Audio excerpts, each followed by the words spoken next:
Hey all, Jacob here, and boy oh boy do I have a treat for you guys today. You see, for the last few weeks I've been camping out, not showering, and I've been traveling far and wide across the great land of the USA looking for the fastest growing YouTuber this side of the Boston Massacre. And boy did it take a long time because I had facial hair growing all the way down to my belly button. Ladies and gentlemen, it's Scott the Waz! Hey y'all, indiejacob there, and thank God I finally have an outlet to just effing gush about that whole facial hair down to belly button phase I'm going through right now.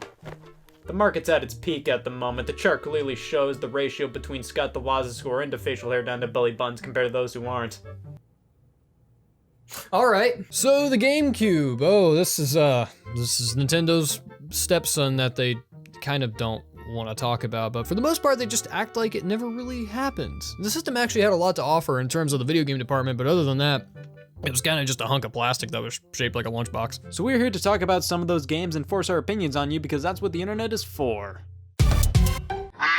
So we are gonna kick this list off just right with a nice dash, a big helping, a little scoop of the man clad in green himself, Luigi's Mansion. It was Nintendo's first adventure for the taller, slimmer Mario brother. Hold up, I'm getting a call. Hey, what's up?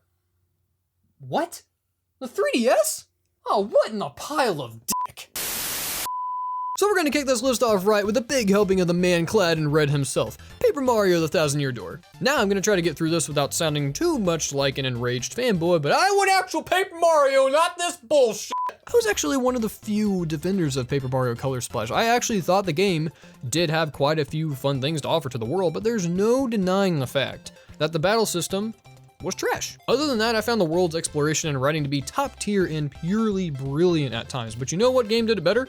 Paper Mario: The Thousand-Year Door. This is a representation of what the Mario series can achieve. It's not just an RPG, it's a living, breathing storybook filled with interesting worlds, characters, and raw cock. It had bizarre locales that made you want to explore every inch of the land, and since fighting actually had a meaning to it, it was never a chore to fight anything, considering you're always gonna get rewarded for what you're doing in an important way. Now the game's not perfect, I mean there is some backtracking at times, and sometimes you're a little unaware of where you're supposed to go, or the game is a little easy at times, but all these problems can be remedied by a remake. And also, let's see that gorgeous art style that was introduced in Color Splash integrated into this game. I mean, damn.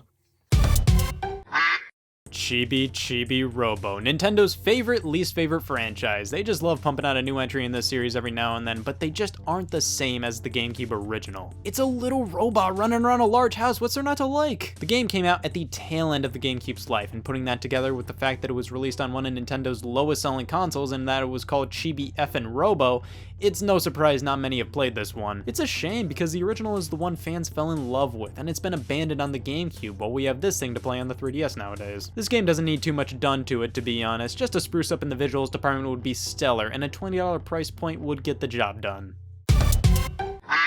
Aside from racing games and 2D platformers, horror games are right up there among my favorite genres of gaming, I do declare. I think they're some of the most immersive experiences if they're done right, and let me learn you something here, okay? Eternal Darkness gets it done right. I actually remember quite vividly having a few sleepless nights after roaming some of these dark and twisted, disturbing levels. So it definitely got to me at times, but the main reason I'm talking about this game right now, the main reason it needs a remake is because it looks like a toilet full of drunken puke. So the main premise of this game is to explore this giant mansion with the main character, Alex. She's going around trying to find the lost pages to the Tome of Eternal Darkness. Now, once you find these pages and you look at them, you're cast back to a time in the past where another person was taken by the book, and then you experience their story and you see how it connects back to the present, and oh boy, we got a plot. This game is simply genius. It's the reason why I love horror. It takes the style of old point-and-click adventure games and then fixes modern controls on top of it. Well, modern at the time. So transporting back and forth between realities and locales while seeing some of the darkest shit you ever thought possible can be just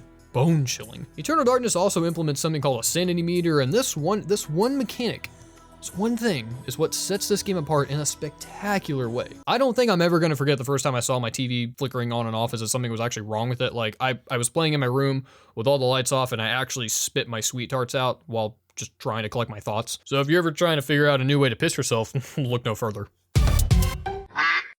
I love water pack-based 3D Mario platformers, and Super Mario Sunshine just absolutely fit the bill. At the time, it was a bit controversial. It wasn't an absolutely mind-blowing leap above Super Mario 64, rather a fresh new take on the 64 formula, and having the water pack flood-on was definitely different from every other Mario game. Of course, some people were a bit peeved at first, but nowadays, I feel like most have turned around and really admire Sunshine for everything it did. The worlds are fantastic to explore, and Flood allows for some crazy mobility. However, I want Sunshine remade not just because it's a fantastic game, but because it effing blows. In terms of frame rate and glitches, it can chug sometimes, and it's definitely not as polished as other Mario games. It's also the only Mario game that can't be played on more recent Nintendo hardware, basically the Wii U and beyond. Now, a slight issue that could peep out is the fact that Sunshine utilized the GameCube's analog triggers, the first thing anybody thinks about with the GameCube. The Switch doesn't have these, so a few workarounds would have to be thrown in here, but other than that, it's a no-brainer. More people need to give Sunshine a try or a second chance. And hey, there was loads of content from the game before release. It would be really solid if they threw that in the remake as well. Have you ever wondered what would happen if there was a futuristic racer out there that had you going at 900 miles an hour while wearing the tightest tights in all the galaxy? Well, that would be something called F-Zero, and it's pretty amazing. It is a massive shame that this franchise hasn't had a new entry in almost 15 years, but that's the reality that we're in, sadly. But I don't think that's good enough. This game deserves a second chance. Even though the game still looks fantastic to this day, I'd love to see the visuals cleaned up a little bit, maybe add some more tracks, some more difficulty options, and choices for the people who can't beat the story mode like me. Sorry. This is racing not for the faint of heart. Like, Mario Kart is fun and all, but F-Zero is where the big boys and girls really pulled up their pants and went for it. And I mean, we're talking fast. Like, if you people think that 200cc in Mario Kart 8 is fast, no. This is fast. There's a certain level of adrenaline that you get from F-Zero. It's hard to describe. Like, it's exciting, and it's kind of calming and soothing at the same time once you start to get the hang of it. This game just makes me think of a time where games were just games. Like, they didn't constantly seem to worry about marketing and world building and setting up a sequel or realism or physics and other crap. The game just said f it and had racers wearing outfits like this, and Captain Falcon almost gets his soul ripped out by the creators of the universe if he doesn't beat them in a race, and oh my god, I love this game! The GameCube truly had some greats in its heyday, and I'm just extremely excited that Scott, that you could join me on this momentous occasion here. It's not every day that I let someone else into my life like this. It's truly a life worth letting myself mosey on into. Well, let's hope that Nintendo actually listens to us, because if not, I just might have to drive myself off a cliff. All right.